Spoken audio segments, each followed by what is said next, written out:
Good afternoon, guys. I hope you had a good day. And today, I want us to talk about the three terms which looks more or less the same. That is intermodalism, multimodalism, and the transmodalism. So we want to look at them and get to know that what is the difference between these three terms, which looks more or less the same. Um, when someone talks about intermodalism, multimodalism, and transmodalism, um, what does it mean? So let's start by looking at the intermodalism. As you can see, we say that intermodalism involves the organization of a sequence of modes between an origin and destination. This includes the transfer between the modes, um, and its main goal is to connect transportation systems that could not be connected um, otherwise because they are not serving the same market areas due to technical characteristics. Uh, Even though each segment is subject to a separate ticket that is for passengers or contract for freight that must be negotiated. So in intermodalism, as you can see there, um, we have said that it involves how we can organize an interconnection of various modes between an origin and destination. And um, it can be, it can involve land, water, rail, or air, land, rail. Are you getting that? So that is what we call the intermodalism, where there's that interconnection between different modes of communication. And so the fact here is that the key aim in intermodalism is for the cargo of the freight to reach its final destination. Like, let's say, for example, you are traveling. You want to travel from your destination point, from your original point to another town, maybe far away. You may involve different modes of communication. Some may use motorbike along the way. You may connect with the motorbike along the way. Then reaching a particular point, you may board a vehicle. Then maybe reaching another particular point, you may decide now to move with the train, or you may decide to use an aircraft. But the ultimate goal is for you to reach the final destination. So that is aspect what we call the intermodalism. So there is that, if as you can see from the picture there, or from the diagram there, there is this is the point of origin. This is a terminal. So between the point of origin, that is like the warehouse, to the terminal, we have used a track, that is road. Then between this terminal, that is the named terminal, to the port, we decided to use a rail. And then between the port to the port of loading to the port at the country of destination, we've decided maybe to use C. And this thing may differ.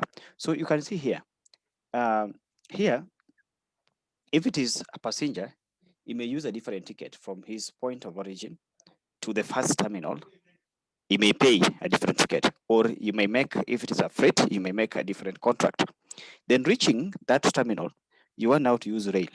Again, you may decide to pay again and get a new ticket, or make a contract if it is a freight for your cargo to be ferried or transferred from that point to the port of loading. Now, reaching the port of loading, another contract will be made. If it is a passenger ship, you'll have to buy another ticket, which will now transfer you from that point up to your final port of destination. So that is how the intermodalism works. Now, there is what we call the multimodalism, the multimodal. In a multimodal transport, now, in multimodal, the difference is not that wide. with the inter, but you say that it's simply an extension of intermodalism, where all the transport and terminal sequences are subject to a single ticket or contract. That is a bill of lading that can be assumed by a single integrated carrier. Now, it is the same, but now the difference here is that in multimodalism, the entire contract is performed by one operator who organizes everything. So it caters for everything. If it is ticket, maybe you want to travel, you will organize how you leave your home to the first bus stop. From the first bus stop, how you will connect to the rail station. From the rail station, how you'll connect maybe to the airport, and like that until you reach the final destination. So everything is being performed by one operator. So in multimodalism, it involves various modes of transport, but the contract of carriage of these goods are done by one operator. Or they issue what call a 2BL, bill of lading, that is going to cover the entire transport operation. So the difference between the intermodalism and multimodalism appear to be subtle. That is very little, but they are fundamental. Although multimodalism may, at first glance, look more efficient, since less transactional costs are normally involved for the user, and it is not necessarily the most efficient and sustainable. So we say the difference when you look at these two things, the difference is very little. And though multimodalism, when you look at it first, it may look uh, more efficient since there is less transactional cost which are involved for the user. Unlike the intermodalism, you see, every point you need, you are required to make a contract. Every point you are required to make a payment. You see that, making contract with the different parties. But now in multimodalism, the contract is with one single operator. Now,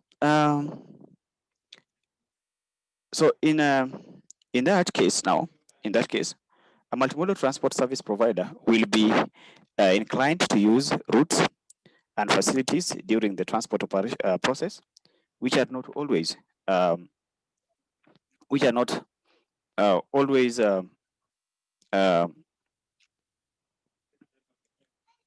as I say, which are not always most common um, with other modes of transport. So, so we say that a multimodal transport service will be inclined to use a route and facility during the transport process, which are not always the most convenient. So the main uh, purpose of third-party um, logistic providers is to maximize the use of its assets, which could be at odd with the benefit of the user. Then we have what is termed as the transmodalism. So we've seen intermodalism. Intermodalism involves different modes of transport, but you make a contract with each mode of transport. Okay.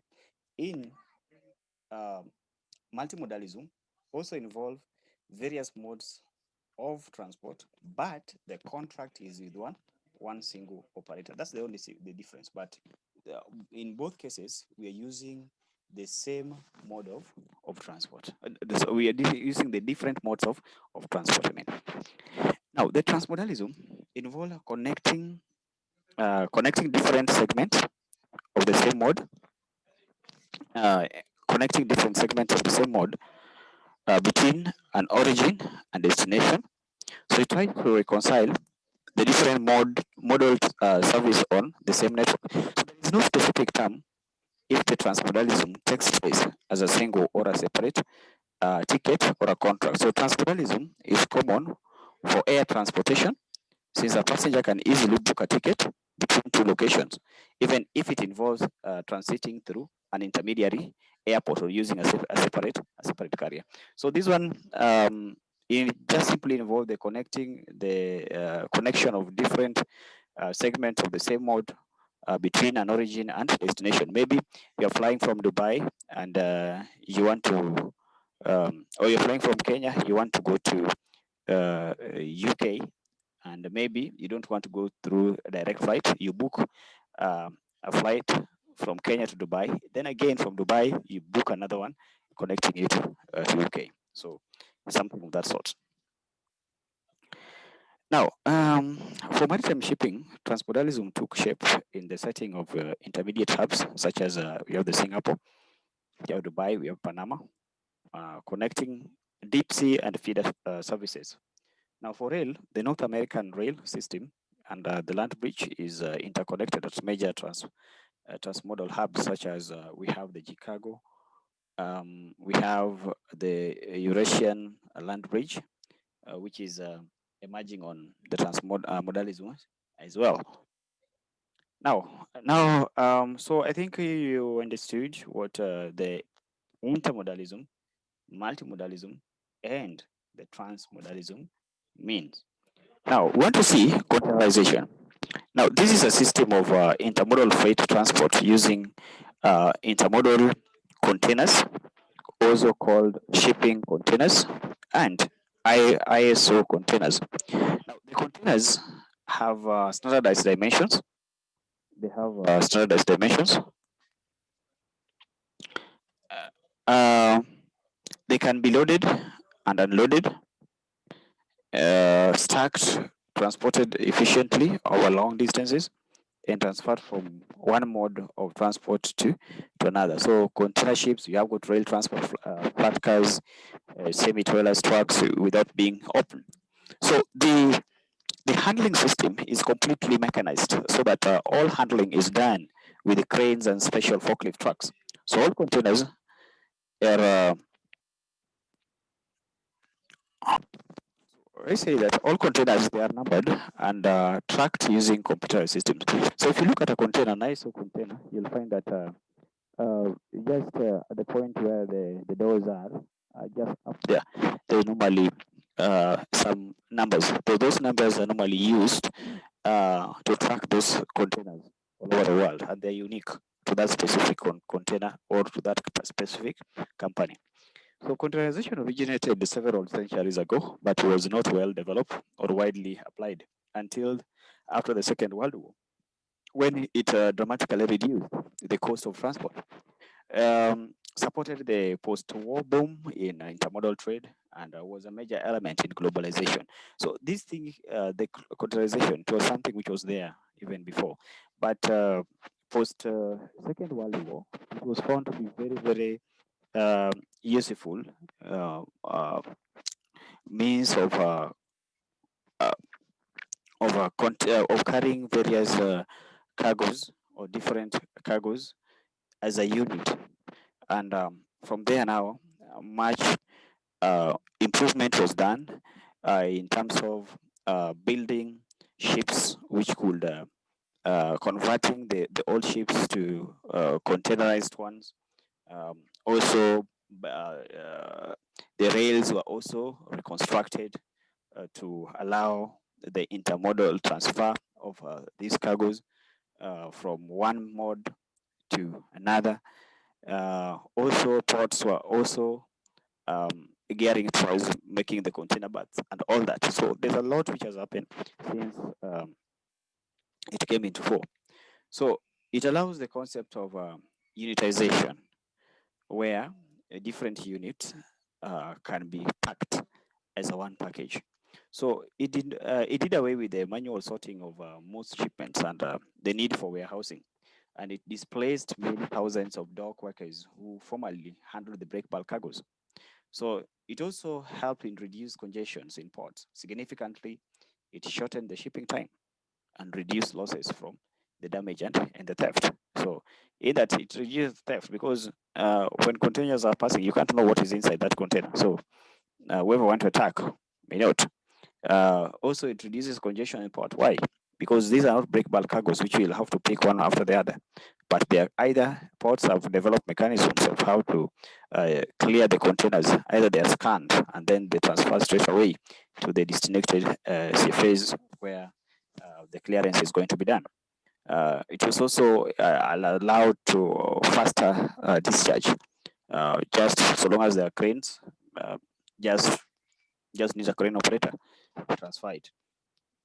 So unitization is a grouping of goods for shipment into a unit of regular size, known as a unit load device, to facilitate handling and to increase the rate of loading and discharging of a ship.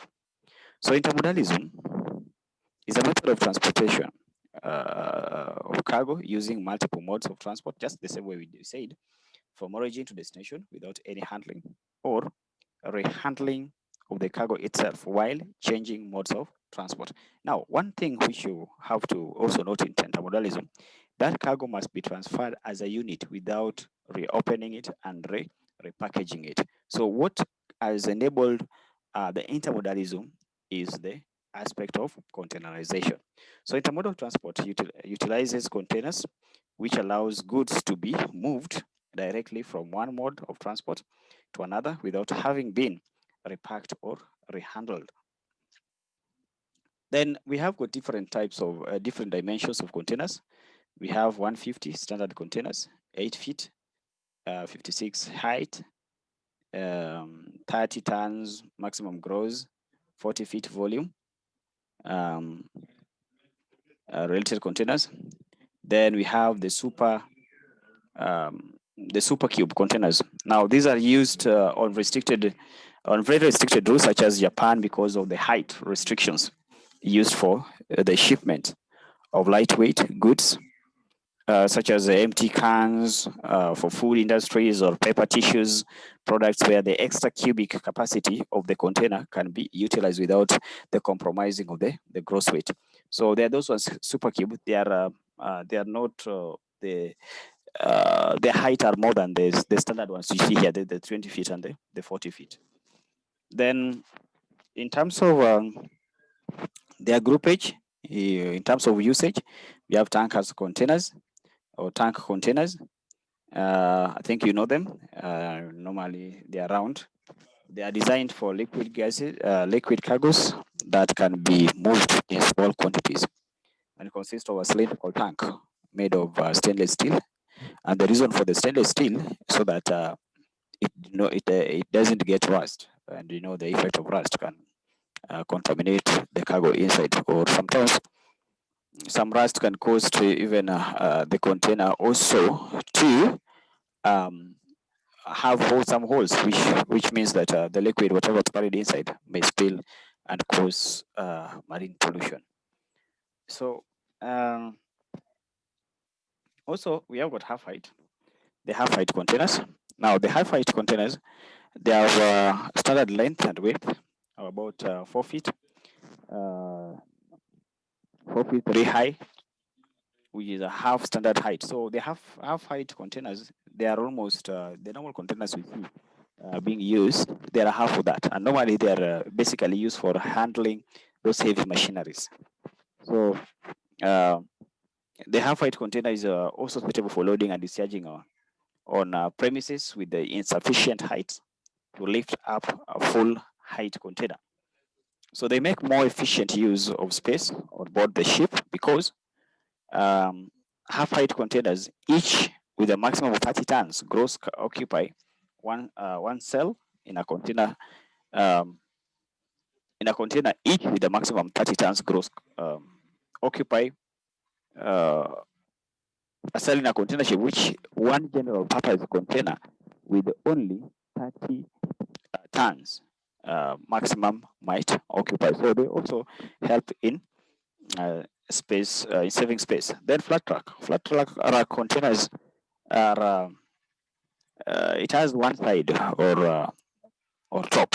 It has designated to carry cargoes with excess dimensions, such as machineries, heavy vehicles, forestry products, whose overall dimensions exceed of the general purpose containers. So this one, the flat track, they are used to carry those cargoes with extensions, or whose extensions cannot fit in either 40 feet or in a 20 feet. So we use what's called a flat track container. Now, bulk containers are designated to carry cargo such as cement, barley, grains, and bulk containers have an open top to enable cargoes to be loaded from the top rather than through the doors. And therefore, the cargo is top loaded through a silo and discharged through a rear hatch by tipping the container. So since only particular cargoes are suitable for this container, there is a higher rate of container movement, which increases the cost of operation. Then we have reefer. Reefer, as the name suggests, these are normally those containers which are used for carrying those goods which requires temperature control. Okay. Yeah, so those cargoes which are perishables, they are carried in containers known as the reefer containers. Normally, most of them are, when you see them, you see them with a fan kind of. Yeah, and most of them are white in color, but though we have other different colors, but majority are white in color. And again, if you want to identify this as a reefer, you'll see a fan at, the rear end. High cube, suitable for light voluminous cargoes, which would otherwise be overheight, and this additional capacity can reduce through distribution cost by around 15. So being special equipment, it is very expensive due to the higher capital cost and has a lower cost of operations and lower cases of empty containers. Repositioning, because it is available for a wider variety of cargoes. Though, however, it has operations restrictions since it is very high up and sometimes cannot transit under bridge or electricity. And not very common in African market, but in Europe, in Asia, in Far East, in like countries like Japan, they have it. In North America, they also have the same. General purpose, these are the ones we have here. The most common ones which you see around are called general purpose. They are enclosed all sides with the doors at one end, and these reduce the risk of damage of the cargo. So are most commonly available. They are most commonly available, and um, and can be used for a wider variety of cargo. Therefore, there are lower cases of empty container movement. Operational cost is also low. So these ones also, they are the most common one when you look at the African market. This category of containers are very common since we find that most cargoes are normally shipped by use of this type of container. So they are common.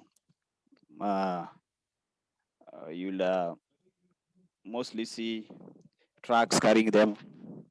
Some people, even the ones which have already been, which has expired, they are turned into offices. Open top, as I said, they are normally lowered, filled from the top, or the cargo is loaded from the top, and are associated with a high operational cost due to the need to replace the tilt.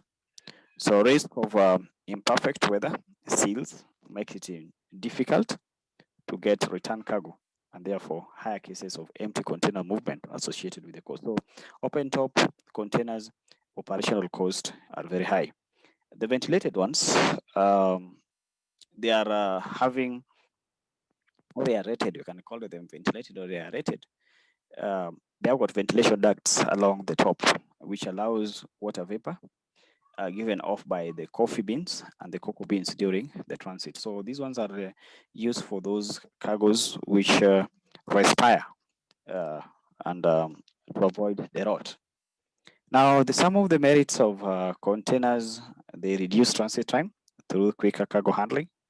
They also ensure substantial saving in packaging costs since packaging requirement of cargo carried container is minimal compared to the break bulk. There's also elimination of intermediate handling, which coupled with other advantages of containerized shipment permit the cargo to arrive in a better condition. Then there is less pilferage and less checking of verifications. So the pilferation there, that is stealing of cargoes getting lost. So there's less that because most containers, they are sealed. Container service increases port productivity. How? Because they are quick to load and to discharge. Then it will obviate the need for covered warehouses since containers can be stored in an open. So with the containers, we don't also need the warehouses. Now, demerits. This is very expensive because it involves heavy capital investment in container ships. Also, with containerization, there is the aspect of smuggling, what in Swahili we call biashara kimagendo, of especially dangerous drugs. Then also it's possible for the entire container load to be stolen while at the terminal or during transit, and this is more serious than pilferage. So if the container is lost, it is lost with the entire shipment. Then all containers must be carrying cargo, since moving empty containers is just as expensive as moving the full one. So it is always good. That is why in most cases they need that where a good port should have a return cargo, so that we don't ship back the containers in empty form. Now, what are some of the effects of this containerization? What effect has it brought on the liner shipping companies? Now, as a result of containerization, liner shipping companies joined together in Consia. That is Consia is a group of various ship owners. So they are forming themselves into smaller groups because of the larger capital cost associated with the container ship and the need to provide regular frequent service. So as a result of that, liner companies found the need to be into groups or the conferences. The effect on competition, containerization brought about competition among various modes of transport, considering that containers is an intermodal transport device. In documentation, with containerization and the associated speed in loading and discharging, leading to reduced transit time, means that cargo now moves faster, and therefore documentation must also be faster. In terms of labor, in terms of labor, it is that the staffing of containers can be done well in advance before the ship has arrived, and the stripping of the container is done after the ship has gone. So therefore, the slowest of the operation does not hold up in the ship. Then what about on the ship? The containerization brought about the need for specialized ships to carry containers, such as fully cellular container ships and the feeder vessels. So container ships are large, faster, and have a quicker turnaround time than the conventional ships. So therefore, fewer containers ships are needed. Now, what about on the port? Fewer berths are needed, but more space and deeper water must be made available to accommodate larger container ships, because right now we have around 22, 23,000 per unit container. Around 23,000 per unit container. That's a very large ship and needs a deeper draft for it to dock at the berth. So which means with the rampage usage of containers, it will require even ports to deepen their channels or their berths, and also to have wider berths. Then, what about on the dry ports? It has brought about the emergence of ICDs and the CFS concept in order to decongest the seaport and to bring the container service closer to cargo generating areas and the merchants. Like in Kenya, for instance, we have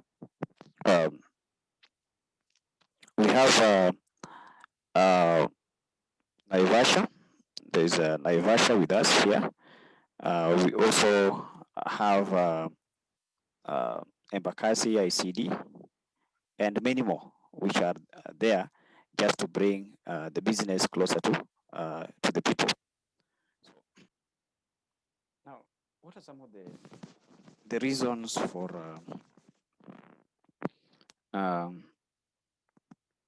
utilization?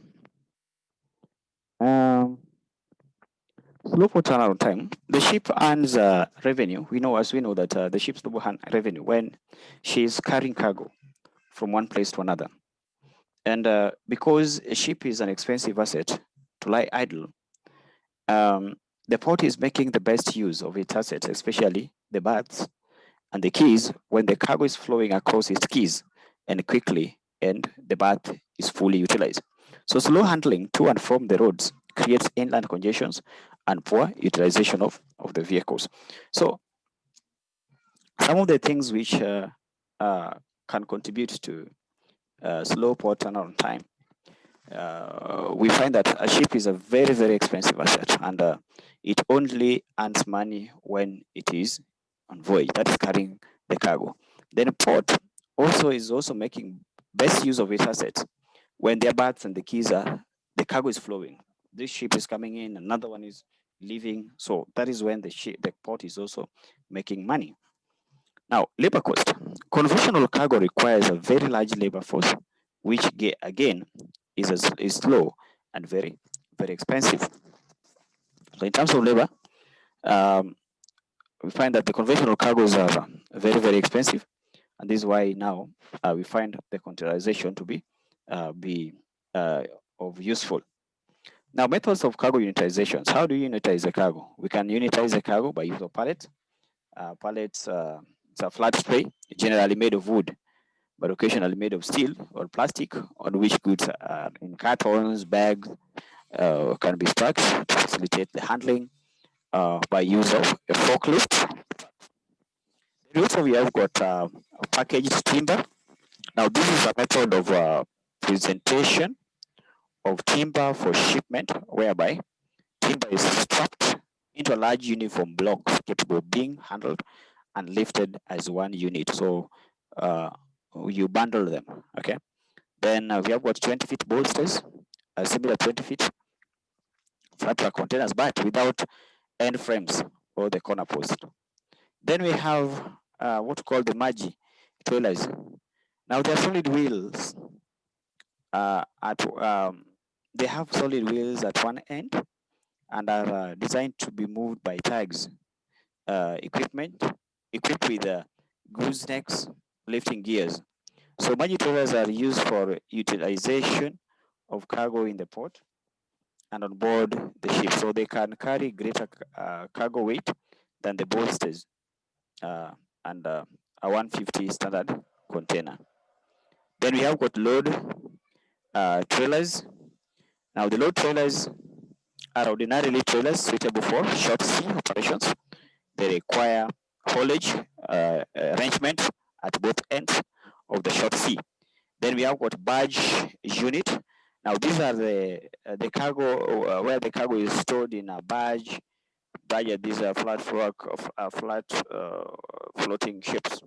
They are used when maybe in a cases whereby maybe the vessel cannot access the berth. You can use these barges to offload the cargoes from the vessels, then transfer them to the berth.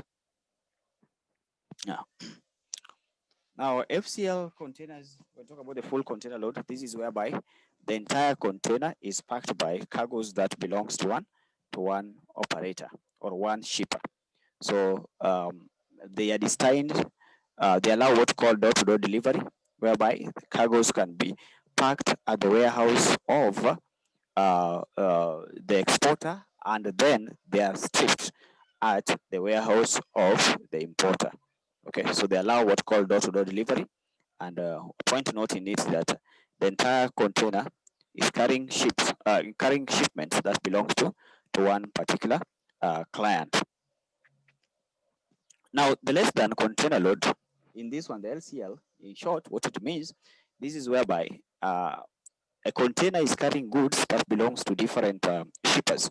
It arises in a situation whereby you as a shipper, you have got shipment that cannot make a full container load. And as you know that containers cannot be shipped when they are half full. They must be shipped when they are full. So it forces the operators or the people called the consolidators to look for other shippers who also have got cargoes heading to the same direction at the same port, and cargoes which are compatible. Then they will be stuffed in the same in the same container, or what called they'll be consolidated in the same container. Then the consolidators or whoever is doing that will issue the owner to those cargoes a type of BL known as a house BL, while the shipping line will issue a type of a BL that is one thing you need to know about the LCL is that in most cases their containers do not go beyond the port. It is port to port, or what we call peer to peer, which means that the cargoes will be loaded at the port of loading and discharged at the port of discharge, but the container will remain at the port of discharge. The reason is simple, because it is carrying goods belonging to different shippers. So there's no way you will say that let me transfer this one to Mr. B, then we come back and transfer it with the same container to Mr. C, that will cause a lot of controversies. So to avoid that, in an LCL, all containers are normally stripped at the port and they are left there at the port.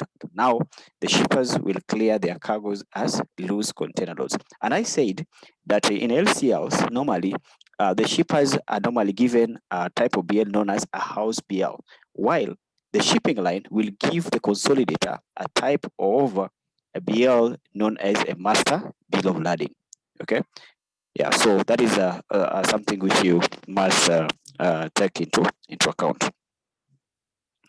So there are many things there you can read through.